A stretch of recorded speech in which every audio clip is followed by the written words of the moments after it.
আসসালামু আলাইকুম রহমতুল্লাহি ওয়াবারাকাতুহু। প্রিয় দর্শক, পৃথিবীর যে প্রান্ত থেকে আপনারা এই মুহূর্তে এটিএন বাংলা টিভি স্ক্রিনের সামনে আছেন, সকলকে স্বাগত জানাচ্ছি। আলহামদুলিল্লাহ রাব্বিল আলামিন, ওয়াসসালাতু ওয়াসসালামু আলা রাসূলিহিল কারীম ওয়া খাতামান নাবিয়্যিন নবিয়িনা মুহাম্মদ ওয়া আলা আলিহি ওয়া সাহবিহি আজমাইন। নবী মুহাম্মদ রাসূলুল্লাহ সাল্লাল্লাহু আলাইহি ওয়াসাল্লামের সাথে সাহাবীদের জীবন কেমন ছিল, আমরা আমাদের জীবনকে কিভাবে কাটাচ্ছি, আসুন একটু তুলনা করি। কি করণীয়, কি বর্জনীয়, কিভাবে তারা তাদের সময়গুলোকে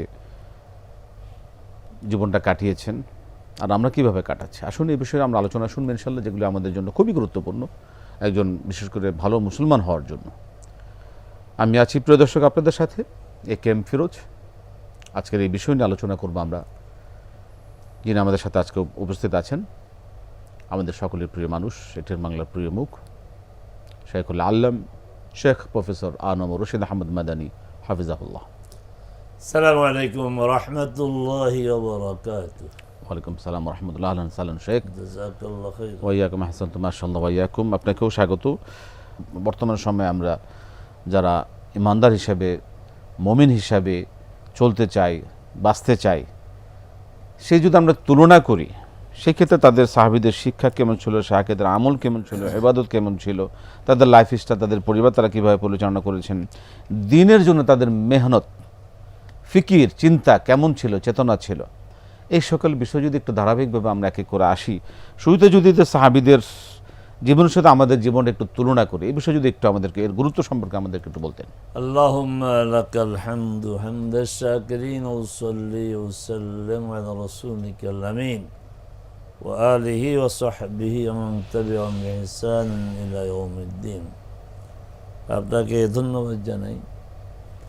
আপনার সংক্ষিপ্ত সূচনা বক্তব্যে একটা বিষয় এসেছে, ওই বিষয়কে সূত্র ধরে আমি কথা বলবো যে মুমিন হিসেবে আমাদের জীবন পরিচালনার জন্য সাহাবে কেরাম থেকে আমাদের গ্রহণীয় কি,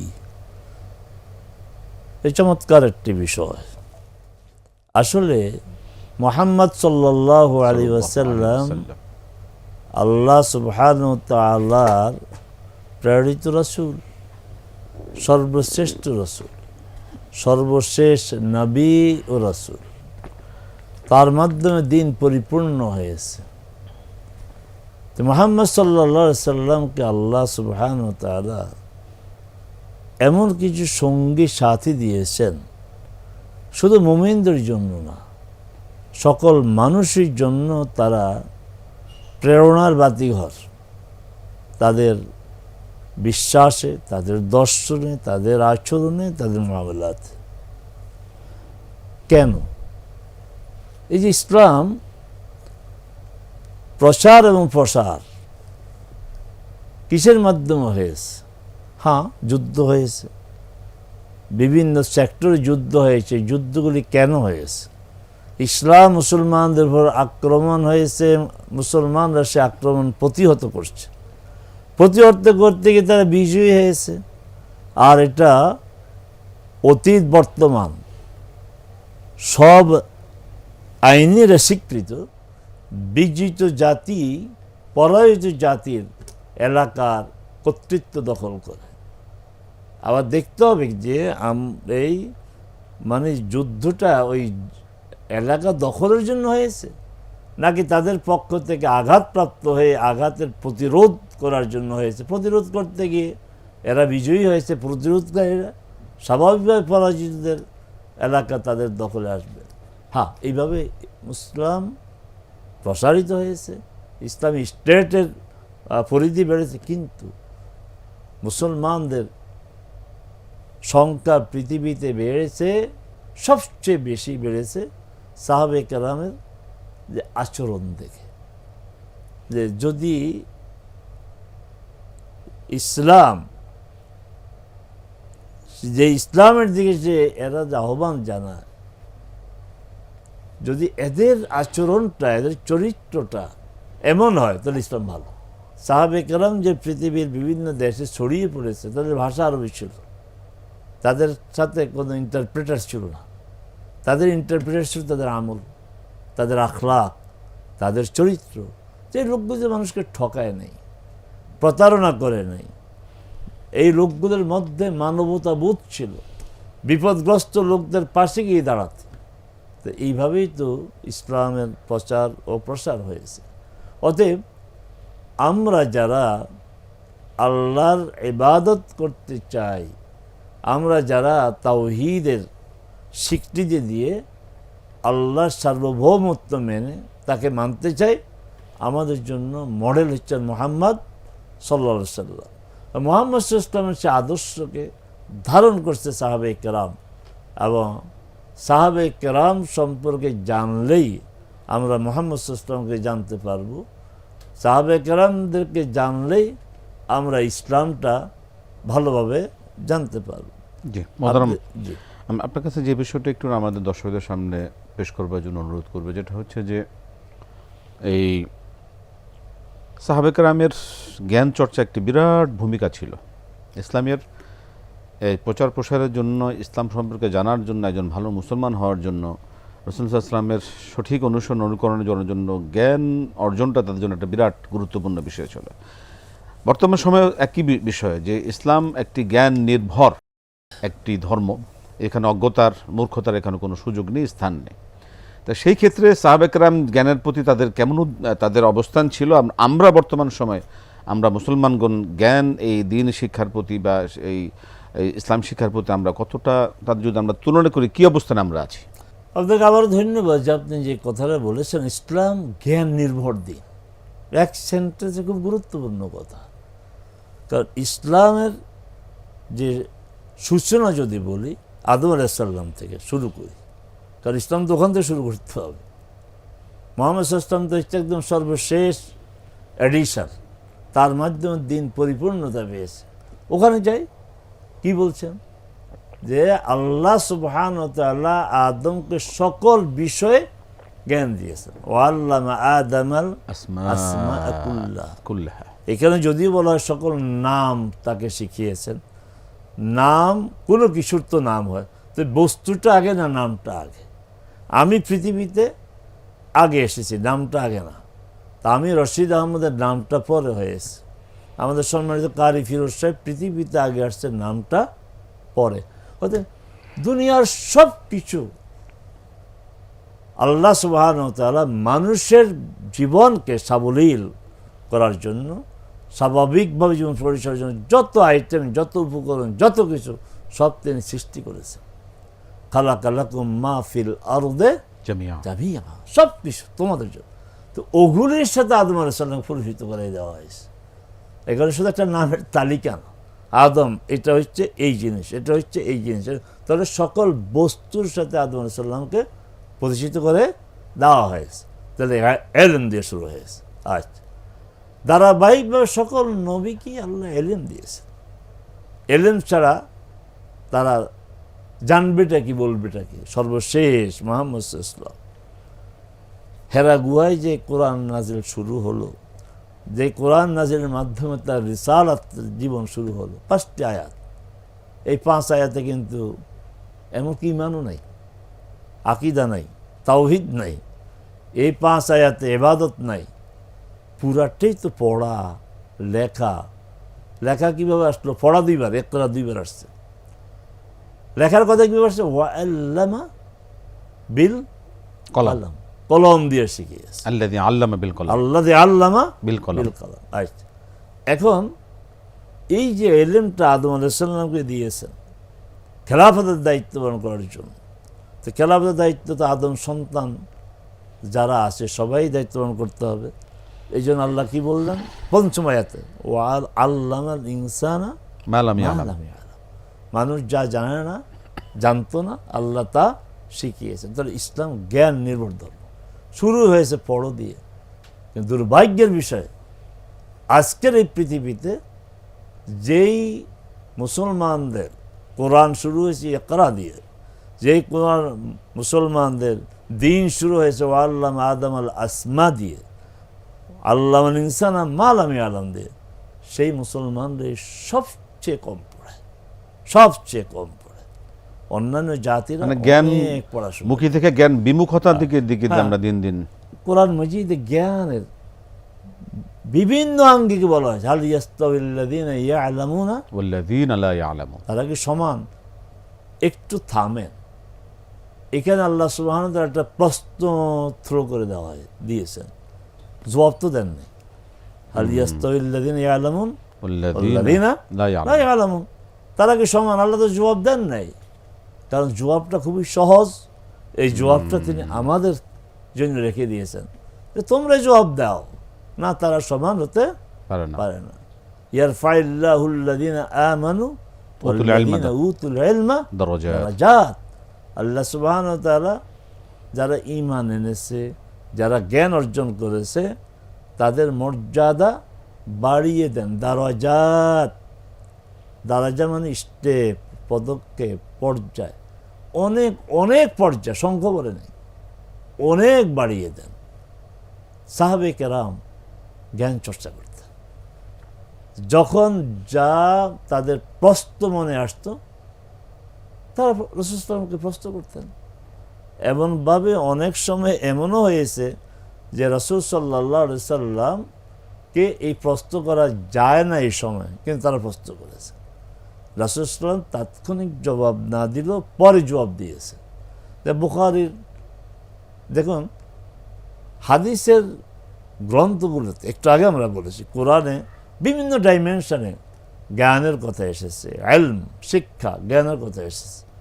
হাদিসে অসংখ্য হাদিস।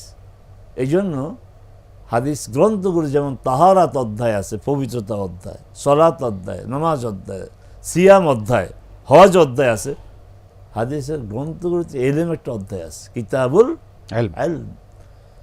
বুখারীতে এই ইলম অধ্যায় এমন গুরুত্বপূর্ণ অনেক বিষয় ইমাম বুখারী রাহিমাহুল্লাহ নিয়ে এসেছেন। হাদিসটা এনেছেন, নিজের বক্তব্য এনেছেন, একটা শিরোনাম তিনি দিয়েছেন, বাবুল ইলম ক্বাবলাল কওলি ওয়াল আমাল। এই মূল অধ্যায় হচ্ছে জ্ঞান শিক্ষা অধ্যায়, এর অধীন উপ অধ্যায় কি? বাব আল ইলম ক্বাবলাল কওলি ওয়াল আমাল। বলার আগে ইলম, করার আগে ইলম, মানে কতটা যে আপনার বাস্তবসম্মত, এটা খুবই সিগনিফিক্যান্ট কথা না? বলার আগে ইলম, করার আগে ইলম, ভাবতে হবে। ইমাম বুখারী মানে ইলম ছাড়া বলা যাবে না, কি বলবো, ইলম ছাড়া করা যাবে না। এই যে আমরা এখন করার পিছনে, বলার পিছনে অবশ্যই ইলম থাকতে সুন্দর হবে। উপস্থাপনা, এবার আমি যে যা যতটুকু বলছি না জানলে কি বলতে পারতাম?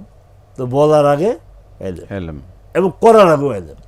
কিন্তু আমরা মুসলিম উম্মাহ, আমরা অনেক বলি কিন্তু পড়ি কতটুকু, জানি কতটুকু, এবং আমরা যে কাজগুলো করি আমরা কি জানার ভিত্তিতে কাজ করি? এখন আমরা শুনি অনেকে বলেন জানার নাম ঈমান না, মানার নাম ঈমান। এটা আদৌ সত্য? কোরআন বিরোধী কথা। আল্লাহ সুবহানাহু ওয়া তাআলা বলছেন ফা'লাম আন্নাহু লা ইলাহা ইলাহা ইল্লাল্লাহ, সূরা মুহাম্মদ 15 নম্বরে। তুমি জানো যে আল্লাহ ছাড়া কোনো ইলাহ নেই। তো এখানে কি কথাটা আসলো? জানা আগে না ঈমান আগে? লা ইলাহা ইল্লাল্লাহ হচ্ছে ঈমান, আর ফা'লাম হচ্ছে জ্ঞান অর্জন করো। তাহলে জ্ঞান, শিক্ষা, ইলমটা আগে। আমি যদি এই জ্ঞান অর্জন না করি তা আমি কিভাবে বলবো লা ইলাহা ইল্লাল্লাহ, আল্লাহ ছাড়া কোনো ইলাহ নেই? আল্লাহ ছাড়া যে ইলাহ নেই এটা তো আমার আগে জানতে হবে। আমার ওযুর বিষয়টা আগে জানতে হবে, সালাতের বিষয়টা আগে জানতে হবে, রমাদান মাস আসার আগে আমাকে সিয়ামের বিধিবিধান জানতে হবে। না জানলে আমি মানবটা কি? এই জন্য সাহাবায়ে কেরাম জানার জন্য তাদের পেরেশান ছিলেন। যে কথা বলছিলাম, রাসূল যে সাহাবায়ে কেরাম মনে যা আসতো রাসূল সাল্লাল্লাহু আলাইহি ওয়াসাল্লামকে প্রশ্ন করতেন। আর এই প্রশ্ন করার সময় অনেক সময় এটা হয়েছে যে এই সময়টা মুনাসেব না।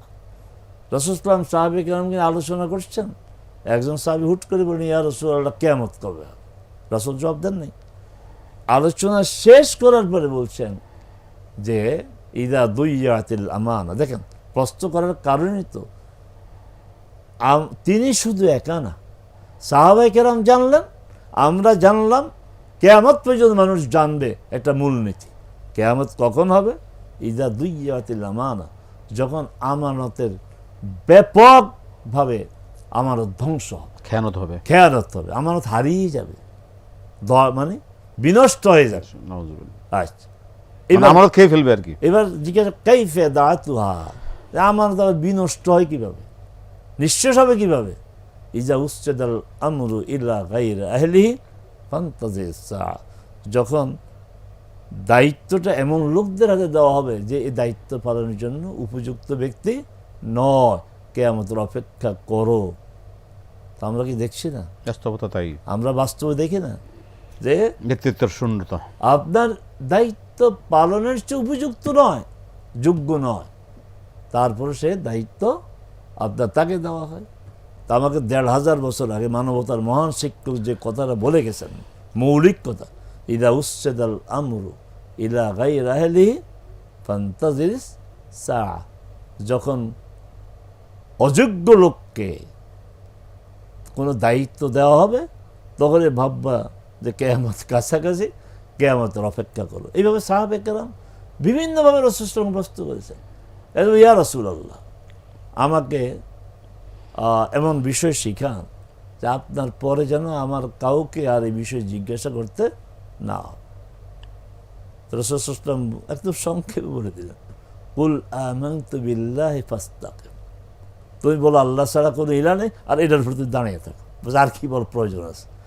লা ইলাহা ইল্লাল্লাহর যদি বলার পরে লা ইলাহা ইল্লাল্লাহর দাবিটা বুঝে, দায়রার চেতনাকে ধারণ করে লা ইলাহা ইল্লাল্লাহর দাবি অনুযায়ী আল্লাহর বিধান মানে, তার কি প্রয়োজন? আর কিছু লাগে না। কত সঙ্গে বলতে আমাদেরকে এমন বিষয় শিখান যে লা আসআলু আনহু বা'দাক, আপনার পরে আমার যেন এই বিষয়ে কাউকে প্রশ্ন করতে না হয়। কি সুন্দর বলে দিলেন যে তুমি বলো যে আল্লাহর উপর ঈমান এনেছি এবং এর উপরে তুমি দৃঢ় থাকো। এইভাবে সাহাবে কেরাম রাসূল সাল্লাল্লাহু আলাইহি ওয়াসাল্লামকে বিভিন্নভাবে বিভিন্ন বিষয়ে তারা প্রশ্ন করেছেন। আর যাকে প্রশ্ন করা হয়েছে তিনি হচ্ছেন মুহাম্মদ সাল্লাল্লাহু আলাইহি ওয়াসাল্লাম।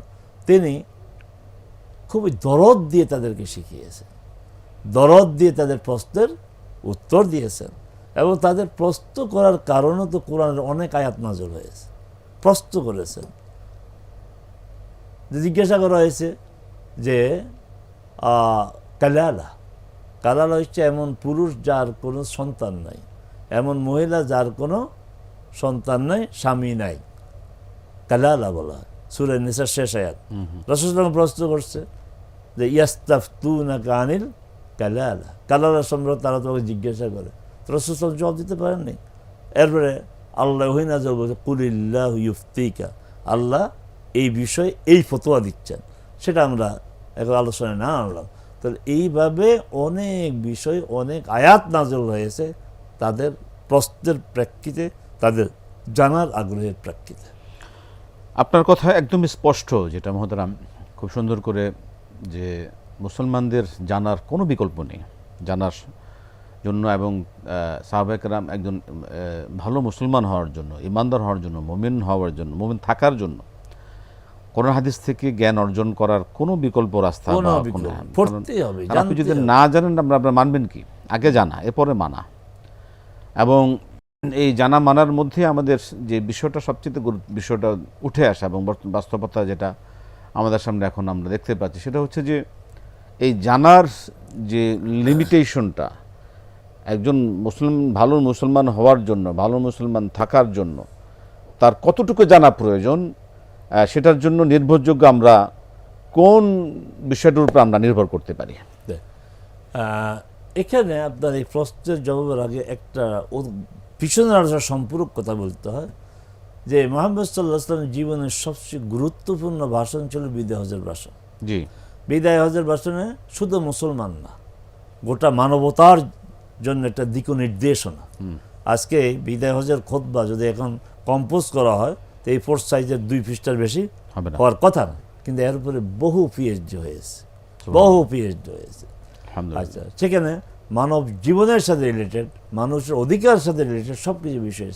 সর্বশেষ তিনি এটা এই যে জ্ঞান পৌঁছে দেওয়ার বিষয় তিনি বললেন আলা হাল বাল্লাগতু, আমি কি তোমাদের কাছে পৌঁছেছি। পৌঁছে দিতে পেরেছি? তখন তারা চিৎকার করে বলা, ইয়া রাসূলুল্লাহ, পৌঁছেছেন। তিনি আকাশের দিকে আঙ্গুল তুলে বলেন, আল্লাহুম্মা ফাশহাদ, আল্লাহ তুমি সাক্ষী থাকো। তিনি সর্বশেষ কথা বলেছেন, ফালিয়ুবাল্লিগিশ শাহিদু আল গায়েব, মানে রাসূল সাল্লাল্লাহু আলাইহি ওয়াসাল্লাম বুঝাইতে চেয়েছেন যেহেতু আমি পৌঁছে দিয়েছি, তোমরা সাক্ষ্য দিচ্ছ, তো তোমাদের দায়িত্ব আজকে যারা তোমরা উপস্থিত, অনুপস্থিতদেরকে পৌঁছে দিবে। এটা জ্ঞান চর্চা। আমি যা জানি ডেলিভার করা, এটা আমার দায়িত্ব। জ্ঞানের দুইটা উদ্দেশ্য, দাবি, দুইটার দাবি। একটা হচ্ছে জ্ঞান অর্জন করে সেই অনুযায়ী নিজের জীবনকে সাজানো, ঢেলে সাজানো, মানে আমল করা, আর অন্যকে পৌঁছে পৌঁছে দাও, দাও। বাল্লিগু আন্নি ওয়ালা ভাইয়া। এখন আপনি যে বিষয়টা আপনার বলেছেন যে কতটুকু জ্ঞান, যার কাছে যতটুকু, প্রয়োজন। যিনি জানেন যে সলাৎ ফরজ, এটা তো একটা জ্ঞান। এখন তার সামনে কেউ সলাৎ আদায় করছে না, তাহলে উনি তার এই জ্ঞানের দাবি পূরণ করতেছেন? তিনি তো জানেন সলাৎ ফরজ, অতএব তিনি ওই লোককে বলবেন, ভাই প্রতিটি মুসলমানের সলাৎ ফরজ, সলাৎ আদায় করে। জাকাত যার উপরে ফরজ, সেটা জেনেই আপনার জাকাত দিচ্ছে, যেন আমার উপরে জাকাত ফরজ, তাহলে তার মতো যা সম্পদ আছে, নেশাবের অধিকারী তাকে উনি বলবেন। তাহলে যার যতটুকু এলেম আছে ততটুকুই পৌঁছে দিতে পারে, কতটুকু জানা ফরজ। একজন মুসলিম হিসাবে আমার যে ফান্ডামেন্টাল যে বিষয়গুলো, যেমন আমি সলাত আদায় করতে হবে, আমার যদি নেশাব পরিমাণ সম্পদ থাকে, জাকাত আদায় করতে হবে, হজ যাওয়ার সামর্থ্য থাকলে হজ আদায় করতে হবে, রমজানের সিয়াম পালন করতে হবে, এই ফান্ডামেন্টাল বিষয়গুলি সম্পর্কে প্রতিটি মুসলমানেরই জানতে হবে।